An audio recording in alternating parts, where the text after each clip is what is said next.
বাংলাদেশে ১ কেজি গরুর মাংস ৭৫০ থেকে ৮৫০ টাকার মধ্যে বিক্রি হয়, যা অনেক বেশি ব্যয়বহুল হবার কারণে গরুর মাংস শুধুই বড়লোকদের খাবারে পরিণত হয়েছে। কিন্তু অবাক করা বিষয় হলো, পৃথিবীতে এমনও গরুর মাংস রয়েছে যেগুলোর ১ কেজির দাম প্রায় ১ লাখ টাকারও বেশি।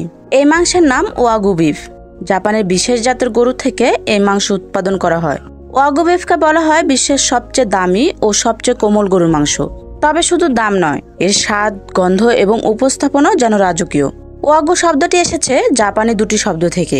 ওয়া মানে জাপান এবং গু বা গিউ মানে গরু, অর্থাৎ ওয়াগু মানে জাপানি গরু। তবে সব জাপানি গরুই ওয়াগু না, শুধুমাত্র 4টি নির্দিষ্ট প্রজাতির গরুকেই ওয়াগু হিসেবে ধরা হয়: Japanese black, Japanese brown, Japanese short horn এবং জাপানিজ পোল্ট।